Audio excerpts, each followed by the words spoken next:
प्रधान अध्यापक और प्रधान शिक्षक को लेकर जो है नए नियम लागू किए गए हैं। इसके बाद जो है शिक्षक जो है वो काफ़ी आक्रोश है और जो जारी किया गया उसका ये लोग विरोध कर रहे हैं। शहर के वीरपुर सिंह चौक पर इन्होंने विरोध किया है और यहाँ के शिक्षकों को जानेंगे क्या कुछ पूरा मामला है और क्या कुछ इन्होंने विरोध किया है, क्या कुछ आप लोगों का पूरा मामला है और आज आप लोगों ने विरोध किया है, क्या कुछ कहेंगे?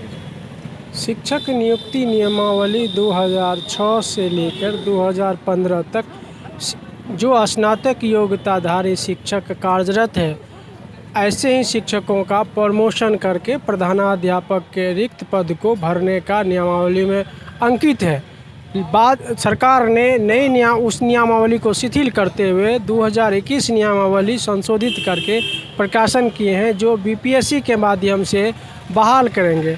उस बहाली में प्राइवेट विद्यालय के शिक्षकों को भी लाभ देने की बात है, जबकि हम लोगों को 2006 से लेकर 2015 तक जो वरीय शिक्षक हैं, स्नातक योग्यताधारी शिक्षक हैं, उन्हीं को प्रमोशन के द्वारा भरने का उस नियमावली में है।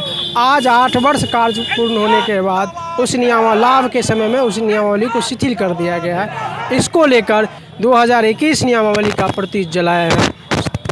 आगे आप लोगों की क्या कुछ मांगे हैं और क्या कुछ आगे आप लोग मांग करते हैं सरकार से? देखिए, हम लोगों का लगातार सरकार से वेतनमान की मांग चल रही है और हम शिक्षक समान काम समान वेतन को लेकर लगातार सड़क से लेकर सदन तक, न्यायालय तक जाने का काम किए हैं, लेकिन आज तक सरकार इस मांग को अनसुनी करती आ रही है। क्या शुभ नाम हुआ? निरंजन कुमार, बिहार राज्य प्रारंभिक शिक्षक संघ सहरसा।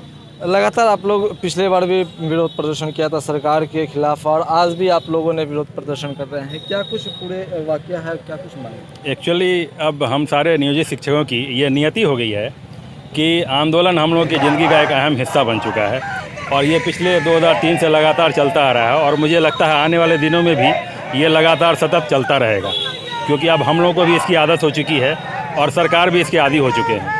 वो चाहते हैं कि पठन पाठन ना हो, विद्यालय बस कागज़ों पर चलती रहे और इन लोगों का आंदोलन ऐसे ही करता रहे। डिवाइड एंड रूल वाली बात है। बस जिस समय इलेक्शन का समय आता है तब ये बड़े नरम हो जाते हैं और जैसे ही इलेक्शन ख़त्म होता है इनकी भाषा बदल जाती है, इनके सारे शब्दों का जो है रूपरेखा चेंज हो जाता है और वादा खिलाफ़ी करने में बिल्कुल ही जो है नहीं हिचकते हैं। ये अभी भी हम लोग के साथ जो है अभी जो ये हादसा हुआ चंद दिनों पहले आप ही ने रिपोर्ट जो है हम लोग का तैयार किया था एक बोरा में कि ये एक मासूम निर्दोष शिक्षक की जो है नौकरी चली गई, उन्हें निलंबित कर दिया गया जबकि उनकी कोई भी गलती नहीं थी। और वापस जस्ट अभी 18 तारीख को जो चिट्ठी अभी रिलीज़ किया गया सरकार के द्वारा, इसमें हम सारे लोग अब खाना बिल्कुल पक चुका था और हम लोग खाने को तैयार थे, यानी हम लोगों की जो है वरीयता जो हुई थी उस पर हम लोग कायम होते हुए जो है नए पद का प्रभार जो है संभालने वाले थे एज ए हेडमास्टर और ग्रेजुएट ट्रेंड टीचर के रूप में। लेकिन ऐन मौके पे थाली छीन लिया इन्होंने और अपनी शक्ति का प्रदर्शन करते हुए जो मन है वो तुगलकी फरमान है। एक तरफ अफ़गानिस्तान और दूसरा हमारा बिहार, दोनों में ज़्यादा फ़र्क नहीं रह गया। ये एक तरह से तालिबानी और जो कट्टरपंथी होते हैं उनकी चाल ये चल रहे हैं और जो मर्जी होता है वही करते हैं। हम लोग झुलस रहे हैं, जल रहे हैं। सवाल है कि सरकार है, हम लोग ज़्यादा कुछ बोल भी नहीं सकते हैं सिवाय जो नैतिक रूप से जो हमारा आंदोलन होता है, जो रूपरेखा है, उसी के तहत हम लोग अपना आंदोलन या विरोध प्रकट करते हैं। आगे आप लोगों की क्या रणनीति होगी अगर आप लोगों की मांगे पूरी नहीं होती? क्या लगातार आप लोग प्रदर्शन भी कर रहे हैं?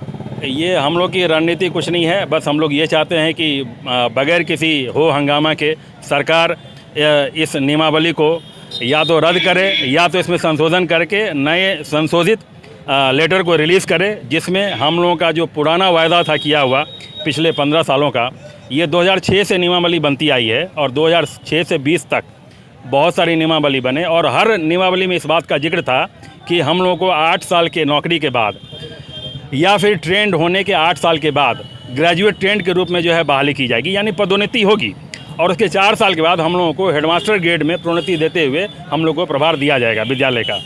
और हम लोग ऑलमोस्ट जो है 10 साल से ज़्यादा वाले शिक्षक हैं और लगभग हम लोगों की संख्या जो है 4 लाख से भी ज़्यादा हो गई है अब। और इतने सारे शिक्षकों की रोजी रोटी, अब जो नए लोग आएंगे उनको तो फ़ायदा ही फ़ायदा है, लेकिन जो पुराने लोग हैं जो पौधे को सींच के जो है इतना बड़ा किए और जब फल खाने का समय आया तो सरकार जो है फल तोड़ के खुद ही जो है कॉन्ट्रैक्ट ले रही है कि मैं फल खाऊंगा और मैं खिलाऊंगा, तुम लोग कौन? माली कोई नहीं होता है। तो बस यही है, नियति है। हम लोग के साथ जो है हमेशा जो है गलत ही हुआ है और पता नहीं आगे कब तक होगा। कहीं ना कहीं जो इन लोगों की विरोध प्रदर्शन है वो लगातार जारी है। अब देखने वाली बात ये होगी सरकार आखिरकार कब इन लोगों को न्याय दिलाती है, क्योंकि लगातार जो इन लोगों का प्रदर्शन है वो लगातार जारी है। कहा जा रहा है कि इन लोगों के हाथ से निवाला छीन लिया गया है और कहीं ना कहीं सरकार जो है नियोजित शिक्षकों के साथ जो है दुर्व्यवहार कर रही है, उन लोगों के साथ न्याय नहीं कर रही है।